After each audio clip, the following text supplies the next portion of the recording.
Everybody, thank you so much for coming to yet another session of the Time Doctor webinar series, where we talk about everything connected to remote distributed work and a lot of the BPO and outsourcing industry as well. And in today's session, because I know that a lot of people have actually signed up today for this particular session, I think because we've included the word AI inside of our all of our documentation to be able to sign up for this session. We're talking about humans plus AI, and we are being joined by Jim Iyoob, who is the Chief Customer Officer at Etech, and he's been in the industry for 35 plus years. I actually ended up doing a podcast with the CEO of Etech approximately about a month and a half ago. And I thought it was going to be a 1 hour podcast, and it turned into like 2.5 hours, which was absolutely insane. So everyone at Etech has got a ton of knowledge connected to not only the BPO industry, the contact center industry, but just the general kind of direction of where the market is going. And everyone recognizes that artificial intelligence is a huge extra variable that has always kind of been at the forefront of our industry. But I think in the last year, obviously, it has really gotten to the forefront of our industry, where people really have to figure out how they can not just use this technology to hopefully not get replaced in the future, but use it in order to be able to do better at their jobs. So I'm going to introduce Jim in just a second here, but let me just get the first kind of big pieces out of the way here. So when I was talking with Jim a couple of weeks ago, we really tried to figure out what is the core question that we're trying to answer here? What's the core problem that our industry is trying to pursue? And I think it's essentially this: how does our industry not just survive, but thrive in the age of AI? So how do we look at the people that we employ inside of our companies and say, hey, this is not just going to be something where we're going to get slowly whittled down. This is something where we can use artificial intelligence to be a partner with our clients in order to actually build a bigger and better industry. And I truly do believe that. And I think that when we talk to Jim about this, he's going to give you a lot of really good relevant points to show that we're moving in that direction generally. So the answer to me is embracing AI in your workforce management philosophy and accepting the modern work revolution. And I think there's a lot of people right now that are kind of sticking their heads in the sand with regards to artificial intelligence. It's not as scary as you think it is, and it's actually going to make everyone's jobs much easier as long as you integrate it as a partner and not necessarily see it as something that you want to get into conflict with. Very clearly, work has changed. We have a fundamental shift in the way that work has existed essentially over the last year, I would probably say, with OpenAI coming out with their large language model, ChatGPT 3.5 and now 4.0. And another tool that, as of this recording, And Jim, I just threw this in essentially, basically this week, because I'd love for your commentary on it. I'm sure you've seen it, is Sora, which is the brand new module that OpenAI has put out essentially last week, and they've been working on it secretly for the last 6 months. So let me give you a short video here that's going to explain what Sora is. A year in AI can change everything. 1 year ago, AI gave us this video of Will Smith trying to eat spaghetti. The video was generated using an early text-to-video model.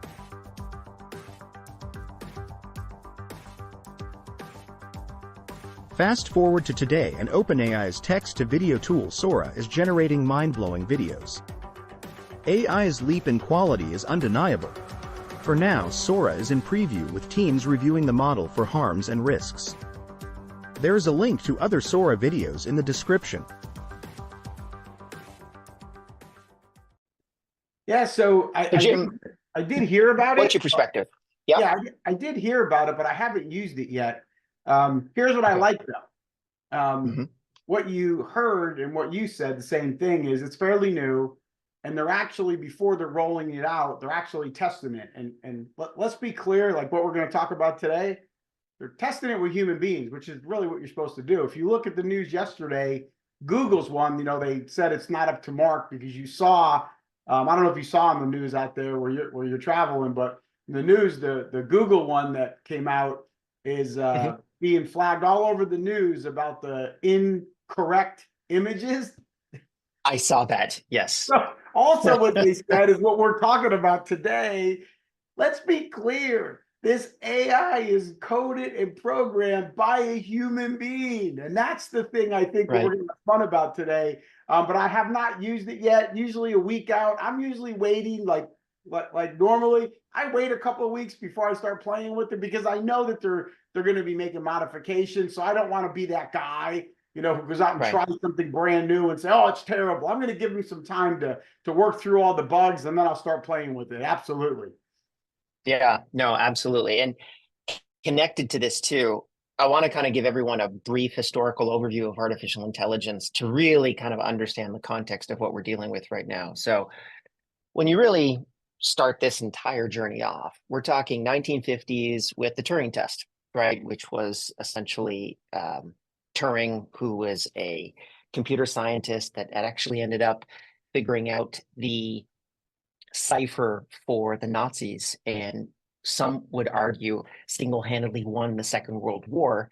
And he came up with this test, which was if you can communicate with someone through a computer screen, as an example, and they can respond to answers, and you can identify less than 50% of the time that that person is a human or a computer, then a computer essentially becomes sentient.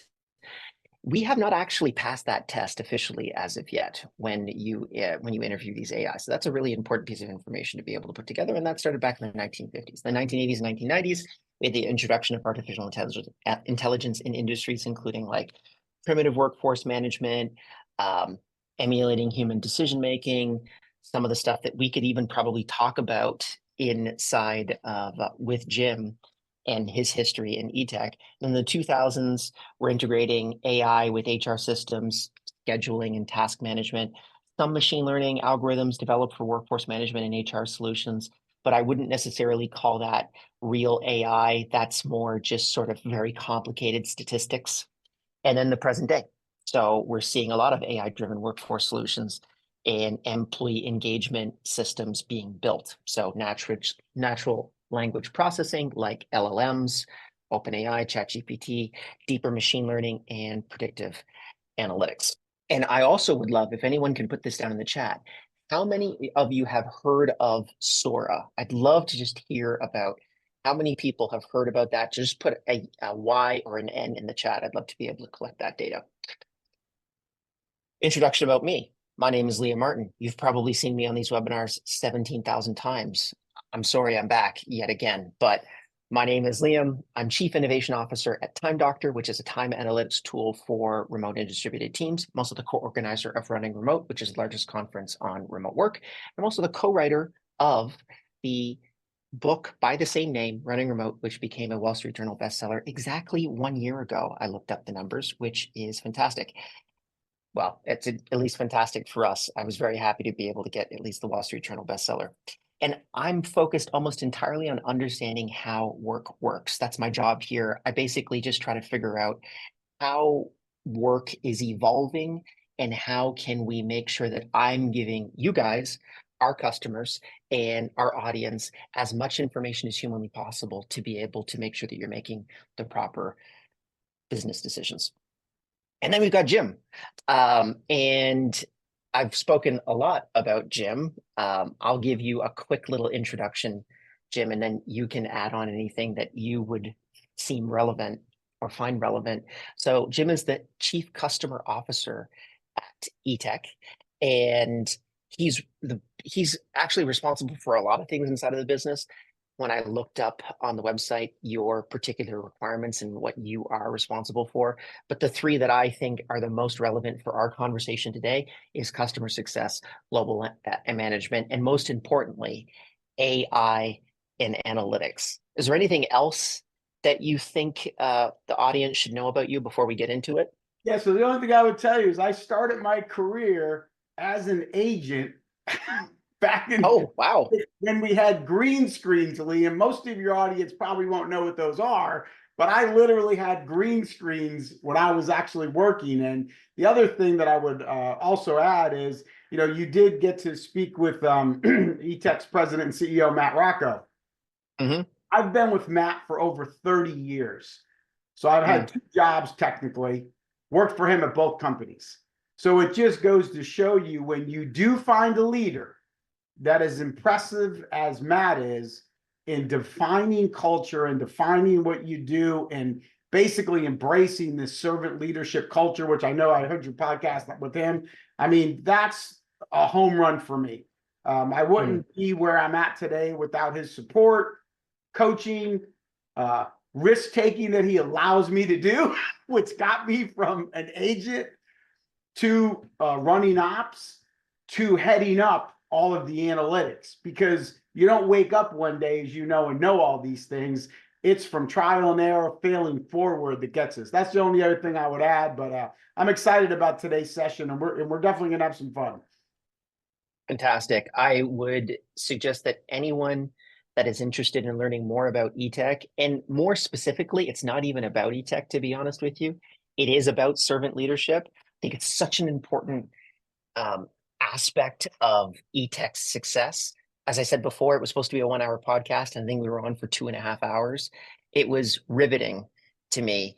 And one of the tests that I always give companies that ask me about how our company culture is structured and how we want to be able to build it moving forward is I get out in front of a large group of people that are employed there, and I'll give them all a piece of paper and I'll say, all right, everybody, write down the mission of the company, and then write down the vision of the company, and then write down the values of the company. And I can tell you that Etech, even though I haven't done it before, would probably score the highest out of any of the companies that I've interacted with. And the average that I've gotten so far in terms of a score of people that know mission, vision, values is 26%, which is kind of scary, to be completely honest with you. So basically 75% of employees that work for companies don't even know why they're working for that company. They're essentially there for a check. And I know from the culture that Etech has built, the majority of those employees are not there for a check. I'm very, very sure, even though I haven't interacted with your employees directly, just seeing the way that your executive team is built. But that's a separate discussion for a separate day. We're here to talk about AI. Anyone that's interested, go check out that podcast. We can actually include it in the chat here. Vaishali can post it up for you guys. So first question that I have for you, Jim, is what is going to be the impact of AI on workforce management? And I know that these are broad questions. We're actually getting a little bit more specific on these questions as we go through, but I thought that we could start off with that one. Where do you see the impact of AI on workforce management happening, let's say over the next like 18 to 24 months? Yeah, this is an easy one when you think about it, because you're actually slide in the beginning talked about it. So like, what are we seeing? Mhm. You're already seeing the impact of AI. It's just going to get better over time. This is not Mm. new to your point. AI has been around forever. And like what I tell people is it's a new word. People are talking about it. It's no different than big data when you look at it from a workforce management, right? So Right. AI and machine learning, it's definitely automated tasks, scheduling, payroll, and HR you talked about, right? A couple years ago, they've been doing it in payroll, which is part of HR.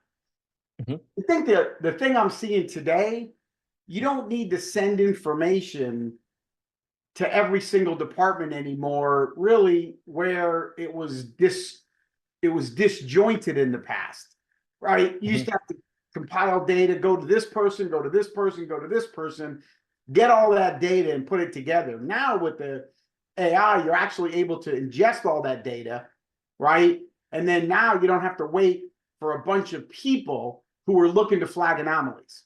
So as an example, in workforce management, if the AI machine will automatically tell us, hey, by the way, this agent had 12, 13 hours of log time. Well, they forgot to log out of their computer, but it used to be a human being looking at that stuff, right? Or Right. an if then statement. So that's actually helping.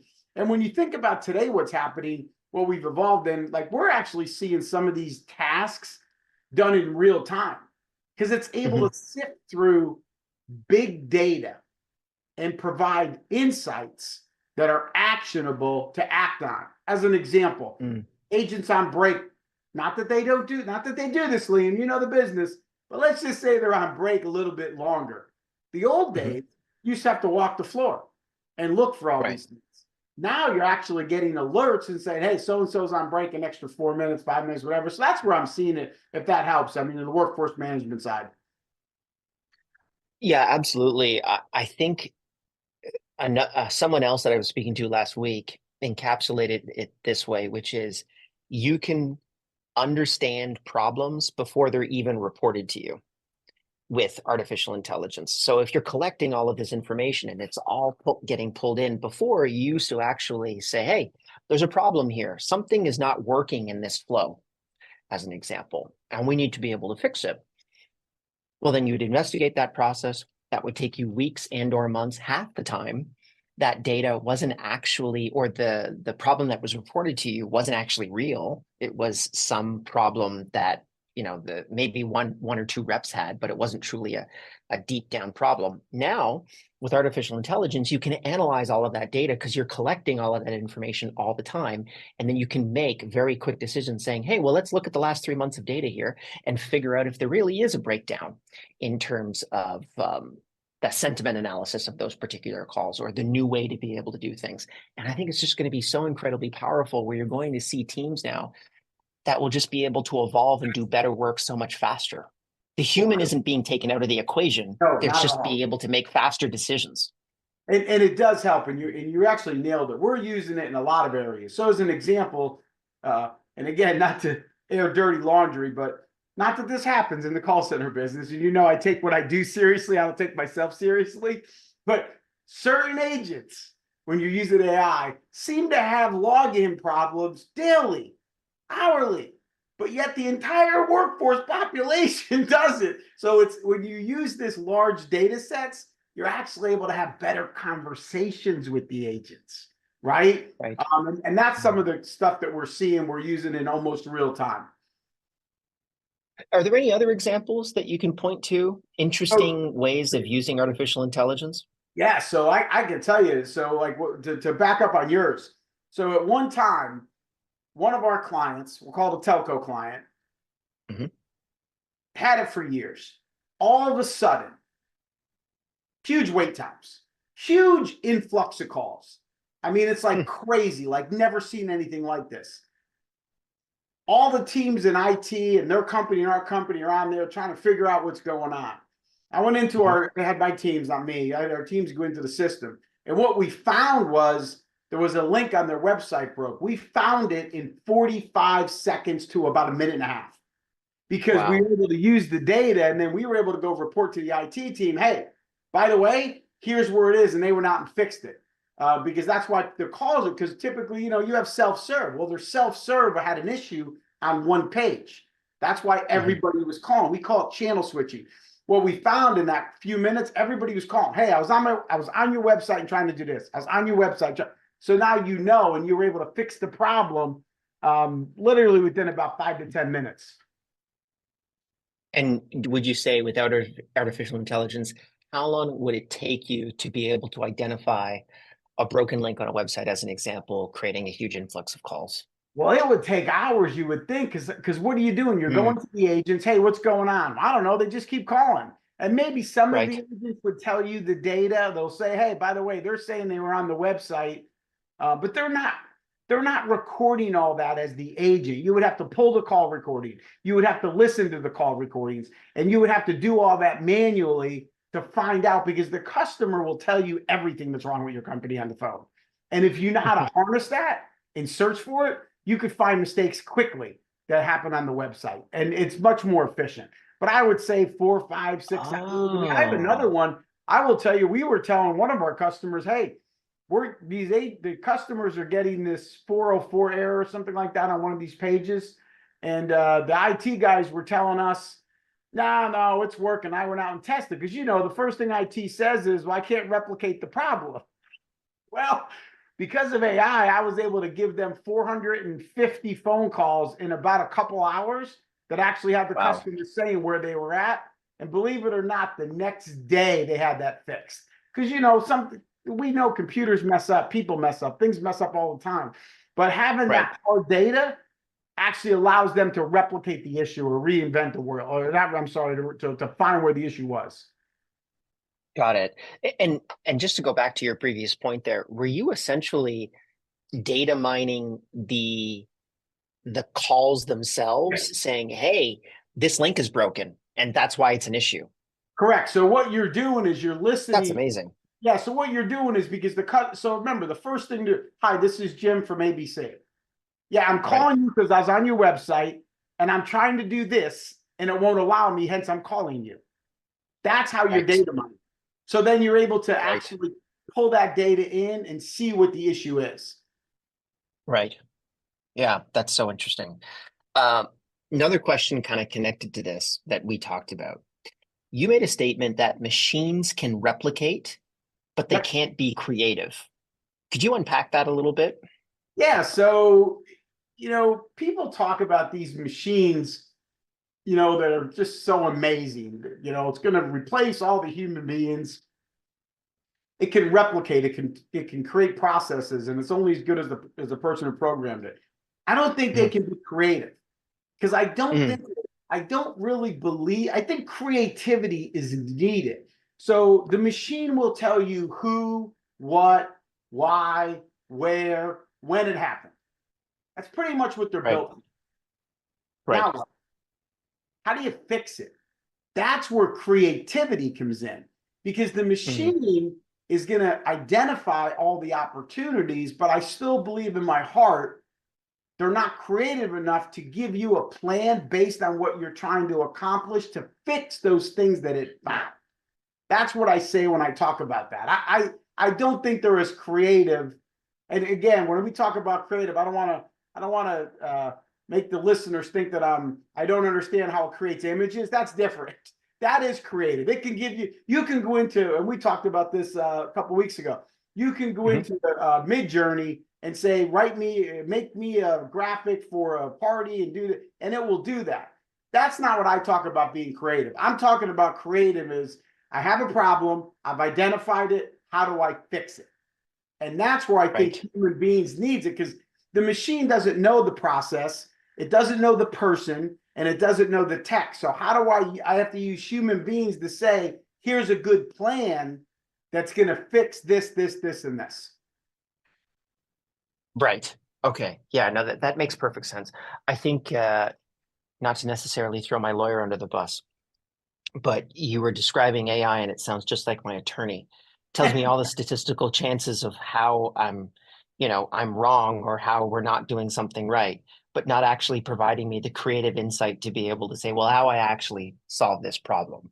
And I think you're right. There actually was another big piece of press that came out about Sora, the video that we just showed previously, showing that they actually had a huge partnership with a lot of B-roll companies. And that when you look at, as an example, building the image of a bird or, you know, make a video of a bird for me, it almost looks exactly like that B-roll video, but it's just animated a little bit and changed a little bit. So what they're essentially doing is they're using that as their source of truth to be able to build off of these algorithms.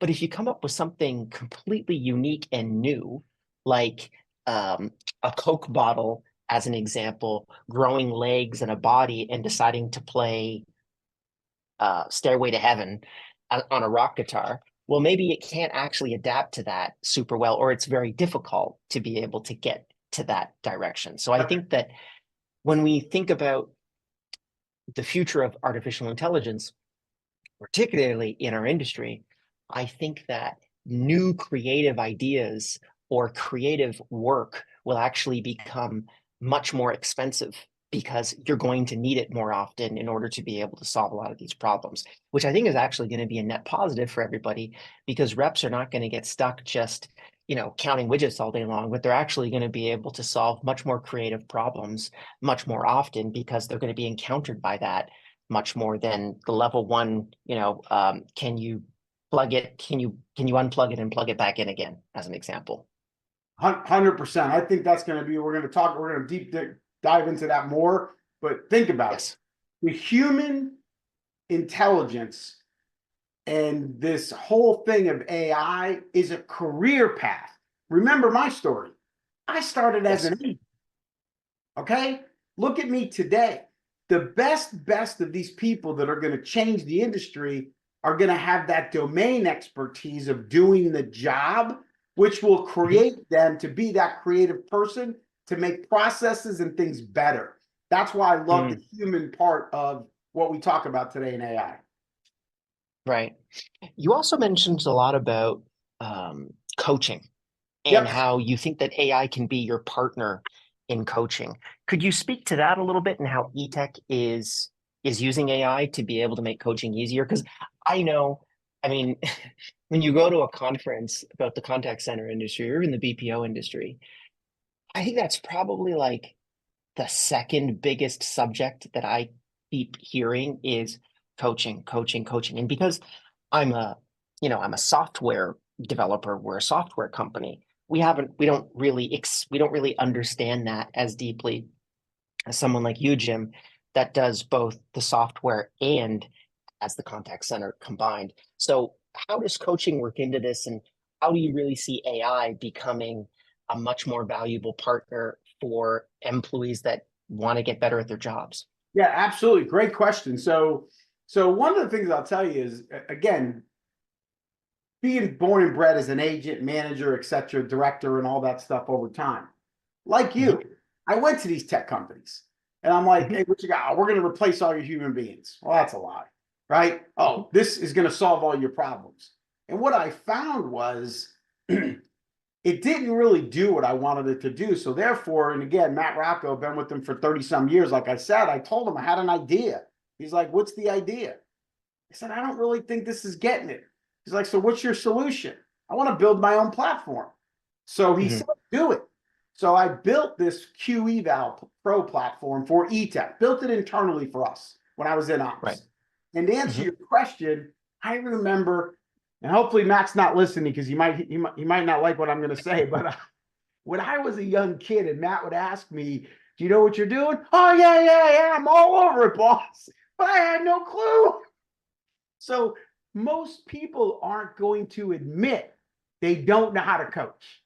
So how do you get technology and without insulting somebody or people who don't like change? And I use this word like, how do I spoon feed them data so that they will learn and at the same time coach? So what we've done is we've created a playbook. So every day, regardless of you're a director, a frontline supervisor, coach, we call everybody coaches. We don't use the word supervisors for a reason. So we basically tell them who to coach, what to coach, and how to coach. through our tech stats and our people, right? And what I found is when you're in an audience, and let's say the supervisor or coach has been in this job for 3-4 years, if you just give them a data feed, which is really what most techs do, they just give you all the data. And, you know, like all the companies that I talked to, they said, you know, they always tell me, yeah, I said, yeah, I see all your data, but now what? They're like, well, they should know how to do it. They should, but what if they don't? They're never going to admit it because not everybody's humble enough to say, I don't know what to do. So we've divided with our Q Eval Pro, you know, these leaders that were stuck in their old ways, listening to a call and coaching the call. We've changed it to listen, don't coach the call, coach the behavior, coach the skill. So we show them massive amounts of data. We use an effectiveness rating. So as Johnny, we listen to 150 calls. Johnny's only effective in probing 28% of the time.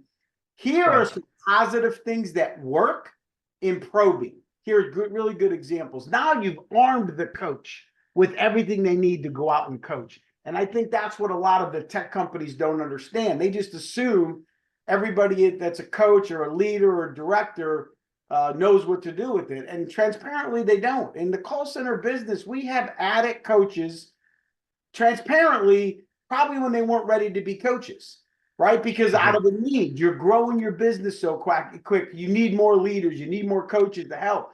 But we haven't spent enough time developing them. That's why, like at Etech, and I know you spoke with Matt, like you said, you know, Etech has a dean of leadership development. It's a full-time job. Her only job is to coach our leaders across our organization. But again, coaching is not in a day. It's months. These are journeys to get them where they're at.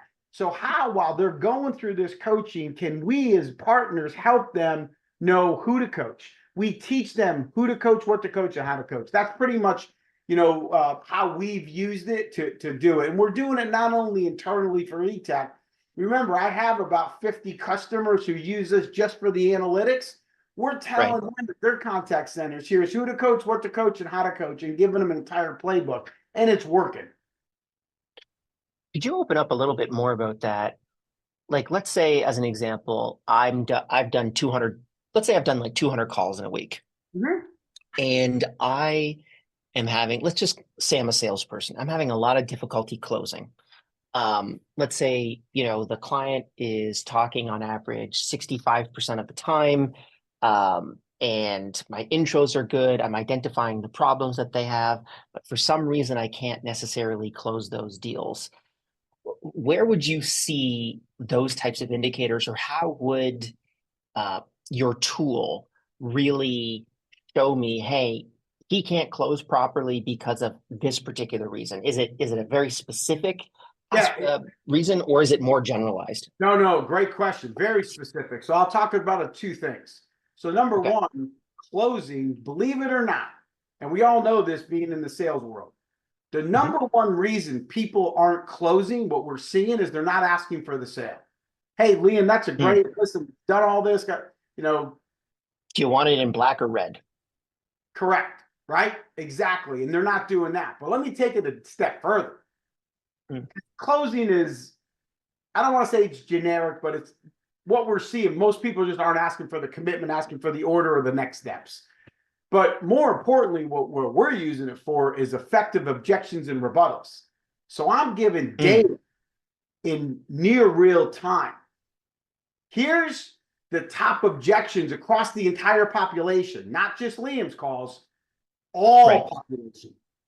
And then I'm looking at the whole population to see what rebuttals are working against those top objections. Now, Liam, I can say, Liam, this is your top 2 objections you're getting. Here is the rebuttal that's working across your peers, and it works 38% of the time. Now, Liam is going to listen to me. Here's why. Typically, we hear this from training. Well, you need to have more rebuttals. You need to rebuttal. You need to rebuttal. But what if I told Liam, by the way, this objection that customer told you, this rebuttal works 38% of the time? That's data. That's not because it's not because somebody trained me. It's because all the data tells me this. Now, Liam is going to be more open to listen to that. So that's where I'm seeing it being used better. And our dashboards are actually showing our leaders and our agents this data in real time. So when they have that objection, it's similar to what you're seeing in the industry now popping up with Agent Assist. Agent Assist is delivering data that's being scraped. And I've been doing this for years at Etech. We've been doing it. The only difference is I'm not using the Agent Assist as much. I use it someplace, but not everywhere. And here's why. I think most agents have enough on their plate already that they have all these tabs open up to be able to manage the customer experience, make sure they do everything. And then now on top of that, I want to pop them a screen pop to tell them, hey, this is what you should be saying. I'm just not a big, I believe in it, but there are certain use cases it works for. So what we're doing is actually showing all that massive amounts of data in micro learning. And we're going to coach you, Liam. Here's 100 calls. Here's your top objections. Here's the rebuttals that work. Here's the percentage of it works. Give them a nice one-on-one coaching session. Do that 8 times, as John Maxwell tells, repeat it 8 times. You do it 8 times, and then they're going to actually move over. Hope that answered your question. No, that perfectly answers the question. Essentially, what you're doing is you're spoon feeding the process to them. You're telling a rep, I have my Liam, you've done your 200 calls. The reason why you've lost 30% of these deals is there was this particular rebuttal that you didn't give to this problem. And if you just had provided this particular rebuttal, you probably would have changed 30 of those no's into 10 yeses. Correct. And I mean, that's magical, right? If you can just basically give people the nuts and bolts of that and spoon feed them that process, because that locks into their head saying, okay, the next time that I hear it's, do you want it in red or black? Is it available in white? The next time that you hear that, you think, oh, well, here's exactly how I rebuke that particular one. No, it's not in white. And here's the 7 reasons why it isn't. And it's actually going to be way more expensive for you if you do it this way. And I think that that's such a powerful tool. And as you said, this is something that obviously is not real time yet. And there are probably some interesting user experience and user interface issues that we would need to be able to overcome. But I think one day it would be very magical if you could literally real time say, here are the 3 rebuttals that are connected to this. This person is talking right now. Here are your 3 trees that you could use. And we know that this person is a woman. We know that this person is a VP, and we know that this person is from Florida. And based off this data, there's a 68% chance that, option 1 is your best option. Yeah, so let me clarify that one for you. It is available in real time, so it's not that it can't be done. But this is Jim's opinion. Okay? Right. And right, wrong, or indifferent, it's not Etech's opinion, it's Jim's personal opinion. I feel if I gave it to you in real time, what benefit am I going to have other than aggravating my agent? Because I look at my agent experience as well. Because you know this data. You haven't done anything. And like I tell people all the time, like, we need this in real time.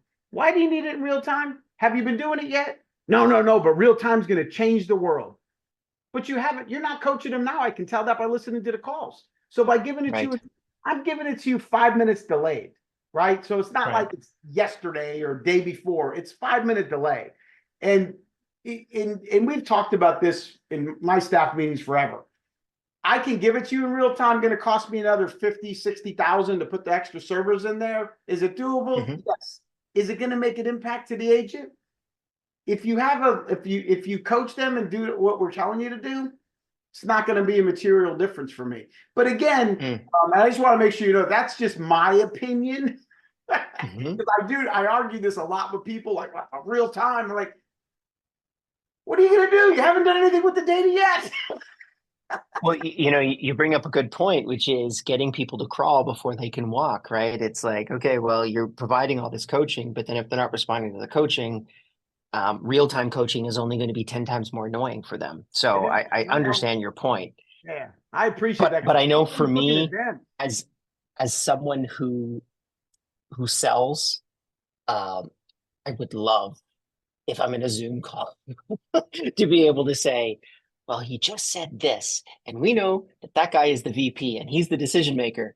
And it looks like The other two, people on the call are in agreement with him. So that ups your chances that this might be an issue. I mean, this is obviously the long-term vision of where I think this entire space and technology goes, but it would be incredibly powerful for someone to be able to get that information real So time and say, yeah, this is exactly the way that you want to be able to solve those issues. Because I think even when I think about this, there are very specific use cases in which, because we'll always, and I'm not necessarily just talking about the contact center industry, I'm kind of unpacking sales because it's pulling into my own personal experience. We do postmortems on important calls, right? If it's a really important, if it's a six-figure sure. contract, as an example, we're going to do a postmortem of why did we not close that particular deal? And we do our version of coaching where it's like, okay, well, what did we learn? What did we not say yes to? What did we screw up? All that kind of stuff. And if we even had that, which we don't currently have right now, as a cumulative database of information, we would be so much better at our jobs. So what I'm going to help you with, send me a note offline. What you're asking for technically already exists in LinkedIn. So LinkedIn, No. yeah. So and the reason I tell you this is it's not as real time, but before you get on your call, now it has some opportunities, but I've done these assessments. You can actually plug the people in to LinkedIn. It will scrape it and score them and tell you if they're a skeptic, a champion. And I've done it at Etech. I've done it with all my people, and I use this tool. So if I have to go sell what I want to do to a Matt, Kayleen, our COO, Veronica, our chief human resources, it actually tells me how they think. So That's I would amazing. send me a note. I'll share you the link with that. That's an incredible thing to use when you know who you're talking to before you talk to them to know where their Right. minds are. We have our chief security officer. Like he's labeled in this assessment as skeptic. So I know anything I tell him, he's going to always be skeptical. So knowing that going in helps me get what I want to get and understanding the way he thinks. It's probably pretty good that a chief security officer is skeptical, however. Agreed. Um, yes, But sometimes people like you and I that are just human beings just like to have conversations, and it right. just sets your mind better knowing that everything I say is going to be skeptical. So it helps you rephrase your questioning of what you're trying to accomplish. Absolutely. Yeah, no, for sure. Let's get into the next one here, which is AI versus human creativity. Yep. Who wins and who loses over the next 5 years? We've touched on this a little bit, but Yeah. I think that the uniqueness of and this is like whenever there's I think about this a lot when I think about art. So every like 10 to 15 years, there's a new there's a singular artist that actually like sparks an entirely new way of doing art. And and I always think to myself, well, why didn't they come up with that 10 years ago or 15 years ago? Well, it was because it was that first little spark of ingenuity that led to that new way of thinking. And there's probably a lot of socio-political issues that kind of connect to it as well. But I think when you look at artificial intelligence, it's essentially only being trained off of what was previously done, but not actually giving you new, unique insight into what we're doing. And so I think there's a huge opportunity, not just in the BPO and contact center industry, but in all industries connected to this. But I'd love to hear your perspective of who wins and who loses over the next Yeah. 5 years, But I think a specifically as it lot of applies it, to creativity. absolutely. And I think a lot of these terms, we're all thinking about it right now. Here's what I'm certain of, at least in my lifetime. It's not going to be AI versus HI. I think AI is enabling humans to actually expand their potential, right? To be in this enabler. Because to what you're saying is like this future, I think human creativity minds are going to build that future. We already have predictive analytics, prescriptive analytics, all those things. But I believe that the smarter the human being is and the way they think outside the box, that's what's going to do it. I mean, think about this. And I think we talked about this last time. Electricity, right? In the 1900s, when electricity was first became available to humans, right? were we thinking that there's not going to be any more jobs in 5 years in 2024? No, we're sitting here at the table. Hey, we can't live without electricity now, right? But do we have less jobs? No, we have more jobs. And that's why I think people miss the boat on AI. They're thinking it's going to replace. It's not. It's enabling. It makes me so much smarter. You and I talked about this last time. ChatGPT, really good. I have all those other ones, right? I told you about Claude. I use Claude. I like Claude better, not because of the guys didn't do a good job on ChatGPT. They did. But Claude, I think, is more human. I think the large language vocabularies they're using are more geared to what I like to look at and what I'm reading. And I think that's why I like it. So it's a personal preference for me. Right. And that's why I say it's going to be enabling. I use Claude example. Yesterday, I had to send an email. So guess what? As you see, I'm pretty open and transparent. I tend to get myself in trouble a lot because people tell me I type like I talk, right? So a lot of times I'll take an email, write it up an email. I'll drop it into Claude and say, rewrite this for me. This is the audience.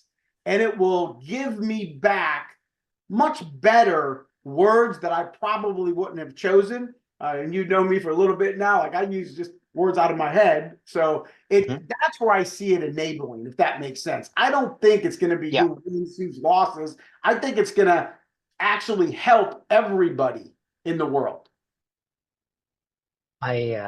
Between me and someone on our R&D team, shout out to Michael, we interact almost solely in 17th century English. So what we'll do is we'll write up what we want to say in an email. Then we take that, we put it into ChatGPT, and we say, can you translate into the 17th century English? And it's almost getting ridiculous now because it's like a 4-sentence email turns into a 2-pager, but it's hilarious to read. And it's kind of almost our own kind of like cultural meme internally where we send messages back and forth, so much so now that I don't take those emails that he sent me. I put them back into ChatGPT and I say, can you tell me what these 2 pages means in 4 sentences? And it just gives me the information instantly. So like, that's kind of fun, right? And it's really cool to be able to go to Shakespearean English or go to, communicate this information like I'm a 4-year-old, or like all of this stuff is very, very easy for an AI to do, and humans could do it, but it would take them a lot longer. But to your point, I mean, that's not necessarily creativity. Right. The creativity is the context of what we're actually communicating. And I think that that's so important for people to understand. Yeah, one thing I'll tell you though, be careful using these things.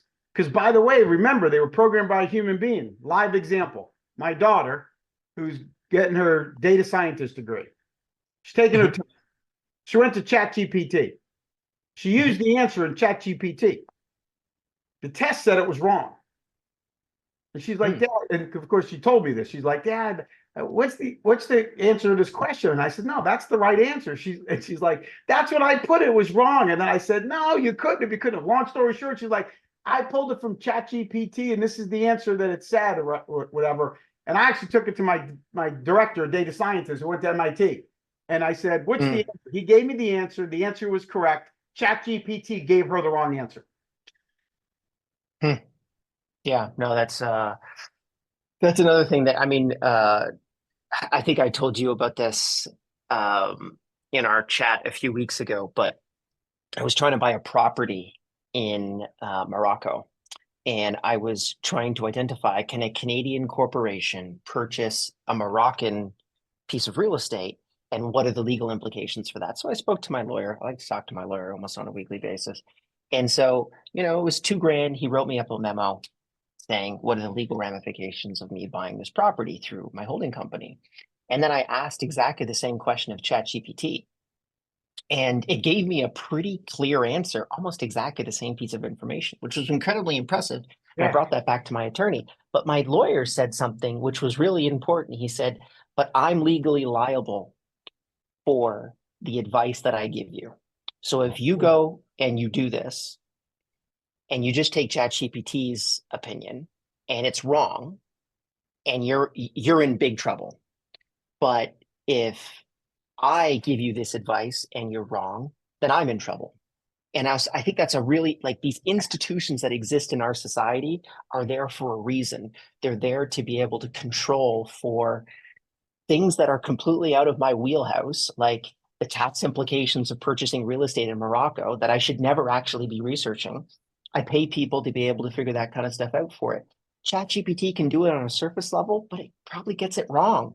Probably Yeah, a lot more than that's people would want to genius. know, exactly. So it's one of those things that people have to be, it's it's it's not understanding the context as well as we all think it is, because it's so impressive at doing language tasks, and it's so eloquent in the way that it communicates, that the actual content itself may actually not be anywhere near as good as what we think it is. So it's good that you gave that little story, because I definitely have been tempted to basically say, hey, I'm not going to pay my lawyer anymore and just work with ChatGPT. Not currently ready yet, unfortunately. Who do you think loses? Because we've talked about everyone that wins. Who do you think loses over the next 5 years with regards to AI versus human creativity, or just AI in general? Because I think we have to speak to the other side of this as well. There will be some losers in the game. Yeah, so I don't know what. So I've been thinking about this one, right? I don't know there's going to be any losers unless you don't adapt. I think the Mm, losers are going to be the people who don't adapt to the new way of thinking, right? mhm, We've seen this, and I'll go back decades ago. So mhm, Netflix, Blockbuster. Remember, mhm. when Netflix was created, the name of the company was Netflix, which was DVDs in the mail. That guy Right. had vision. He knew it was going to be streaming one day. And if you think about when it was created, and I'm an initial stockholder of Netflix, so you know, right? Oh, wow. If you Good stock to remember, hold. in Wow. the old days, it used to be called the net. It wasn't called the World Wide Web, right? Now, remember, Blockbuster had the tapes. What'd they say? Blockbuster said, no one would ever want to mail DVDs. That's ridiculous, right?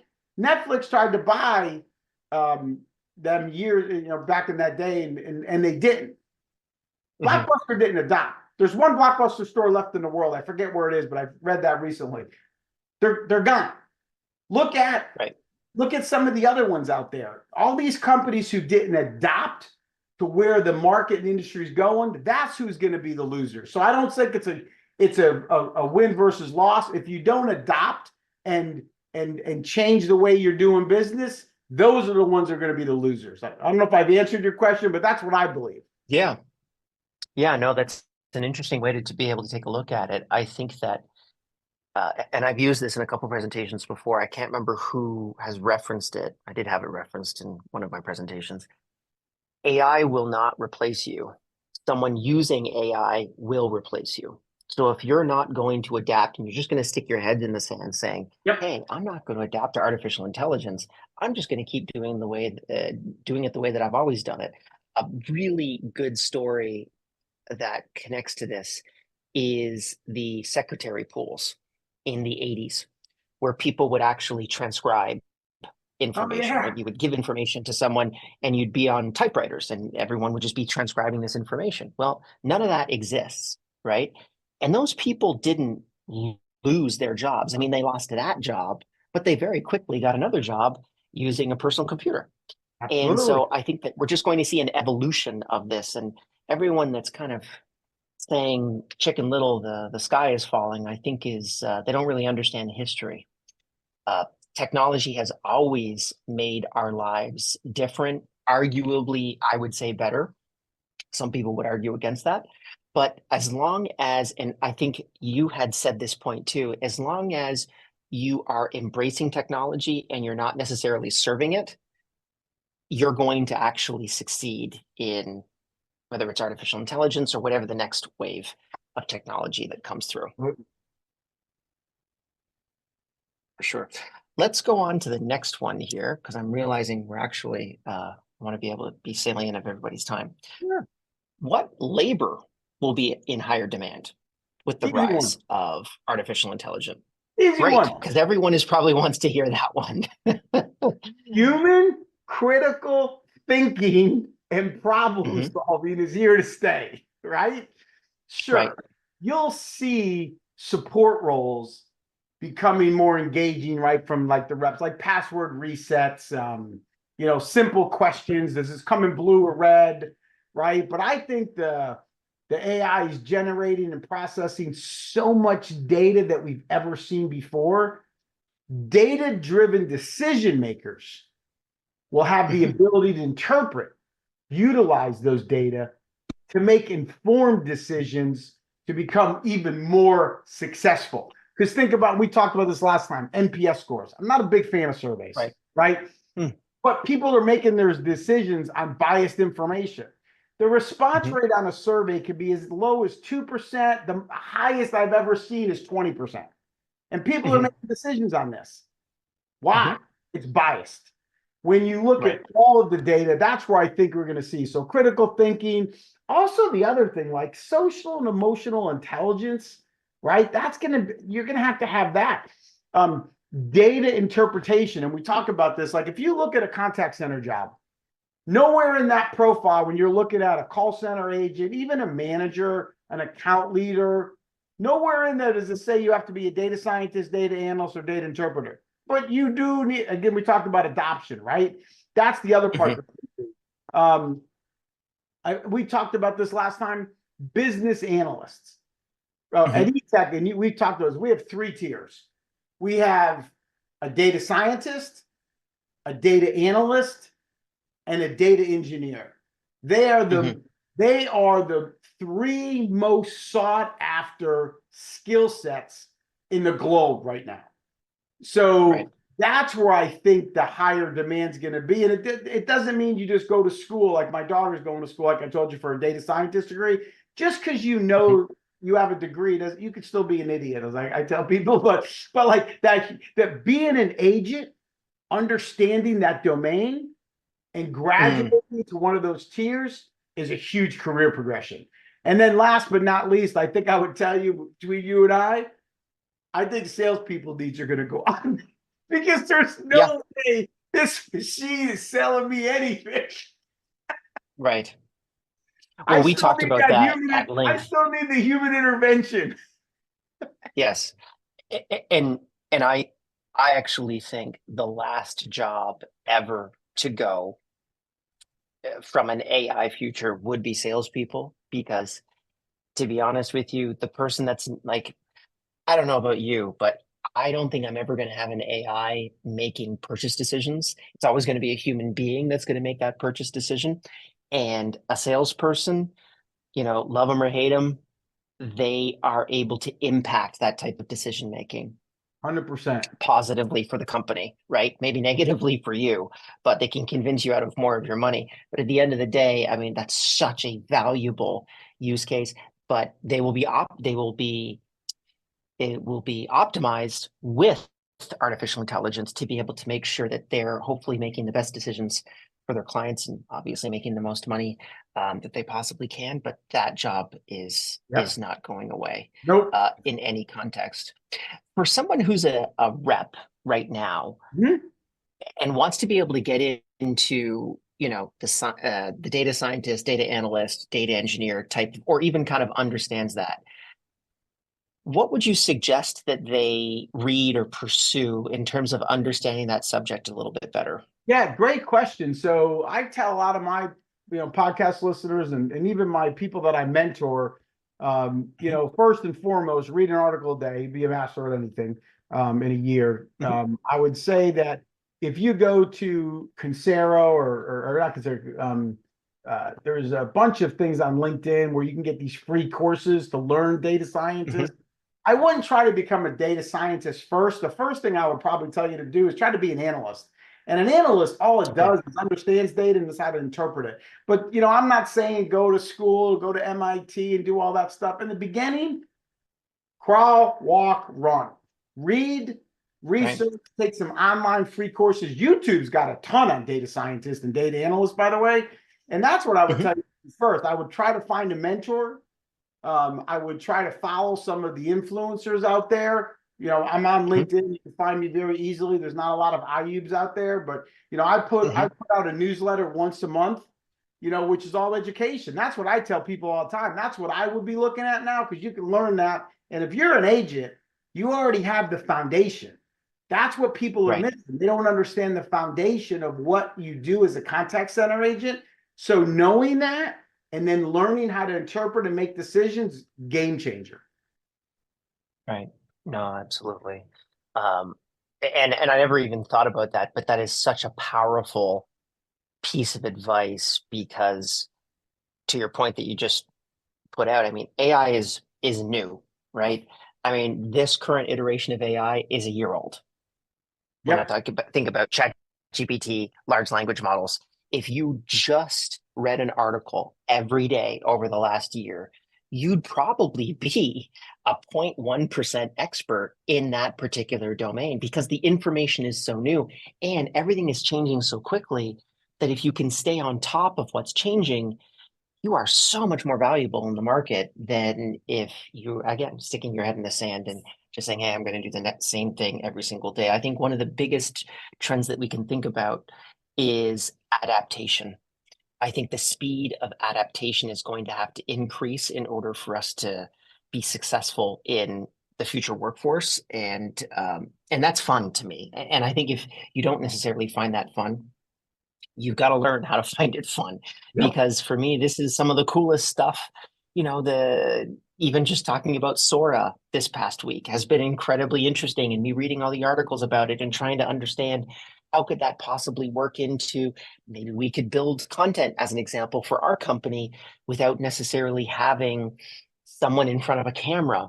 This is a possibility in the future that we could kind of develop out. So all of those different directions, even just investigating it makes you so much more valuable in the market. Absolutely. Let's jump on to the next question here, Sure. which is what AI tools do you use to augment human connection? You talk a lot about human connection. And again, talking about servant leadership that we talked about at the top of the hour here. Um, Other than QEval Pro, obviously, what other tools are you using to be able to augment humans with AI? Yeah, cool one. So we just deployed a new one. Yeah, since we last spoke. Oh, okay. Imagine a world where language barriers are no longer hinder collaboration. We're Hmm. talking about today. Today, what we can do. We both speak English. You might speak other languages. I Hmm. got one, just so you know. I'm not as smart as some of Hmm. my people. I got one. Right. But imagine if I only spoke Spanish and you only spoke English. Hmm. We've just deployed technology where our call center agents get a call from a Spanish speaker.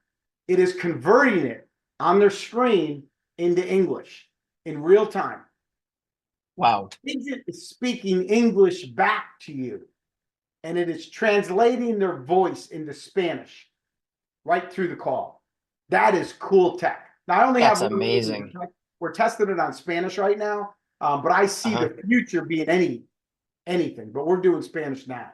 Um, I think soon with this revolution of what's happening in AI, you're not going to need a common language. You're going to be able to talk to anybody, and that's where I see the future of it. I mean, it already exists, like I Is said, talking on Spanish, but I'm just seeing the future, and it's it's pretty amazing what this thing does. is the name of the app Babelfish by any It is chance? not. It is actually built Ah, into the dialer application. I never even heard of that one. I got to go okay. look at that one. No, Um, no. So Babelfish is from a famous science fiction, um, The Hitchhiker's Guide to the Universe, oh, and okay. it's a little tiny fish, and you would stick it. They would stick it in the guy's ear, and then all of a sudden he could understand all languages across the universe. It was a babble Well, fish. It's like a little tiny fish that would talk to you. that's Sounds like that's cool. what it is. Yeah. And then the other one I'm using, by the way, I don't think we talked about this last time. I'm using Sanus. I Mm, don't know if you're familiar with Sanus, but so I have, about 1,500 employees. Etech has about 1,500 employees in India. And, okay. one of the opportunities, as you probably know, is a lot of people don't like the accent, which is pretty ironic because I meet people in New York City. They have every accent known to man, every time, like Right. everywhere. But so what Sanus is doing in real time, when you call Etech's help desk, as an example, Hmm.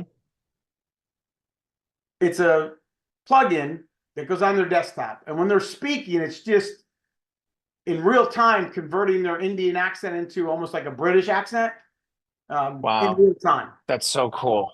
Yeah. So I used to own the help desk at Etech, and people would never call our help desk because, my tech guys in India are just geniuses, as you can imagine. But a lot of them didn't like to speak to them because they couldn't understand them. I can understand you drop by 85%. Right. Wow. That's amazing. That's some of And the what was the coolest name of that tool again? That one's called Sanas. Sanas. SANAS. Amazing. It's pretty crazy. And then the third tool Very, we're very using, cool. which is new. I don't know if you've heard this, and I think you and I both agree because I'm on my computer and you're in a room, you got your soundproofing behind you. I don't, but in the call center. So they have this old technology called noise canceling headsets, which if you've ever called the call center, you hear everything. So there's actually new tech we've been vetting out that it's a plug-in for your computer and an agent can clap their hands and you will not hear it. It takes that out and you only hear the voice. And we've been testing that for the last 2 months. Some pretty cool tech coming out there. We're about to make a decision to get one of those, but that's going to be a game changer in the call center. We have a version of that we use, and it's called Crisp, but it's KRISP. Yeah. We're vetting them out. They're one of the ones we vetted. I found a couple other ones that are better, but it did work. I will give you that. We vetted that out. It does work very well in the call center, but we're just we vetted out a bunch of them. But I think that's some of the cool things that you're talking about. That's really artificial intelligence. While we talk about it as speech, absolutely, it's AI. That's what it's doing. It's pretty cool stuff. Yeah, so cool. All right, well, that's a lot of really tactical pieces of information. For anyone that's listening, go check those out. We'll include it actually afterwards in the email that we send out to everybody to kind of just break down all of those tools. Next question here, which is one that we added in just recently, 2 days ago, is, in your experience, what is one example where you have seen AI implementation lead to a happy workforce? So everyone talks about the doom and gloom of artificial intelligence. Let's talk about the happiness of artificial intelligence, making everyone's lives easier. Yeah, this is one we're passionate about. That's why we just added this one in, because I got to tell you, let's talk about empowering our agents, because that's really what it is. I think both of us agree, because we're human people, and we both agree happier agents lead to happier customers. So one of our customers saw this increasing number of frustrated customers, and at the same time, high wait times, right? Longer conversations between agents and customers. So typically, what do? Kept hiring more people. Problem's still not going away. Throw money to the problem, it doesn't work. So when we implemented the AI speech analytics part of Etech, we were able to find process inefficiencies to relate them, to be able to give them exact actions that were being taken on the calls. So again, we dropped the data into people, processes, and technology. Agents were provided the performance, the feedback, right, in the moment. Again, almost near real time. And give them the next best action to these micro-learning. So we're popping a micro-learning lab to the agents, right? Again, more empowering agents, more giving them these learning opportunities instead of waiting for days, weeks, when you have a meeting. Then all the leaders were provided actionable insights that we talk about in a single window and make them available to make these decisions. And then literally what we did was we broke the inefficiencies into those pillars. Here's your people problems, which you can coach to. Here's your process problems, which we found some process issues. And of course, technologies. And within the first 30 days of implementing this, their capacity increased in this call center by 15%. 15% capacity increase in the first 30 days. That means they were able to take more calls with the same amount of agents. Their sentiment scores went up by 9%, right? And then we also saw over 45, 60 days, their retention went up. And why? Because instead of by empowering the agent to actually help solve the issues and show them where the opportunities were in those processes, giving them the right tools when they needed the right tool, that made a huge impact. So the retention numbers went up. I don't know the exact numbers, they didn't share with us, but we noticed there was less new people being hired. Right. More people were staying. So that's really the one that we talk about the most. And it's really a great case study because, again, most people are looking at ROI, what did it do to the company, right? Well, there's a million ways to do it. But you know what I found? Man, if you focus on the agents doing the jobs, everything else will fall into place, which in this one, just giving the agents the tools to be successful was a huge one, right? And looking at the problem and giving them those micro learning, I mean, it made a big impact for this customer. And they are thrilled at what we've done in the first 30 to 45 days of that deployment. Wow, that's fantastic. Yeah, I think that hopefully we see a lot more of these positive stories because it's just been, I mean, particularly in the press, we've been hearing all these negative stories about artificial intelligence, but it's not and not just the example that you gave, but even the example of being able to translate from one language to another in real time. Yeah, it's That's only a crazy. net positive towards everyone's happiness inside of the contact center, or changing someone's accent a little bit. I mean, it's a little politically incorrect to say, but in Absolutely. reality, if it just makes people happier and it makes them, happier customers and clients, then for sure, this is a great piece of technology that we can implement that only makes people better at their jobs and allows for people to be hired that maybe wouldn't necessarily be able to be hired because of their accent. Yep. And think about us. We're in Texas, which is pretty much a big bilingual state. But Right. what does this do? We have programs, as you could possibly imagine, that require 20, 30% of their workforce to be Spanish. Now with Right. this technology, they are. Right. Yeah. Very cool. So Such cool technology coming down the pipe. I mean, it gets me very excited to even think about me too. what's going to happen in the next year because when we see what's happened essentially in this year and what we're going to see in the next 2 to 3 years, I think we're going to see better jobs being done by more creative people being able to pursue more complicated problems that they're really passionate about, which for me is my happy place. So I'm very Me excited too. about the future. Yeah. Absolutely. Man, I had a great time today, brother. Yeah. For anyone that wants to learn more, etechgs.com is the URL. And on there, you can also find Q eval, correct? Or is that a Yes. separate URL? No, that's the same one. You could find everything comes off of etechgs.com, but if you want to, it does have under the resources page, I think it is. But yeah, it's all off. So qevalpro.com is one of the URLs, but remember, it's a product Okay. of EtechGS. Right. Got it. And if anyone else want to kind of get in contact with you, what would be the best way to be able to get in contact with you? So real LinkedIn, easy. or is there somewhere else? Yes, I have LinkedIn is easy, but my email is easy. Jim at etechgs.com. Perfect. And I we'll put locked that in it. the I've notes been here too. 24 years, so I locked that one when I first started. That's funny. It's funny also too when you get to a certain size where you've got to have like jim.i at etech.gs or jim.i2 because maybe there's two Jim I's. It starts to get pretty crazy once you start collecting a lot of employees inside of your company. Jim, it was fantastic talking to you. I'm very excited about the future of AI. Actually, when we went into this call, I was like, I don't know. There's a lot of negatives towards artificial intelligence, but I very clearly now have seen it's going to be a net positive where we're going to be in the next 5 years for sure. And we just have to be able to make sure that we are adaptable and we are understanding with where this technology is going and we're using it as a partner and we're making sure that it doesn't use us. So I'm very excited that you brought us through this. Is there anything that you want to leave everybody with before we drop off? Man, the last thing I'll tell you is read an article a day, educate yourself. This is a great time for future career growth. Don't listen to all the BS out there in the industry that's replacing your job. I don't put you through. I had the best time of my life, Absolutely. Liam. I look forward to having other ones with you, man. It was just a great session, and And thank you so much for having me.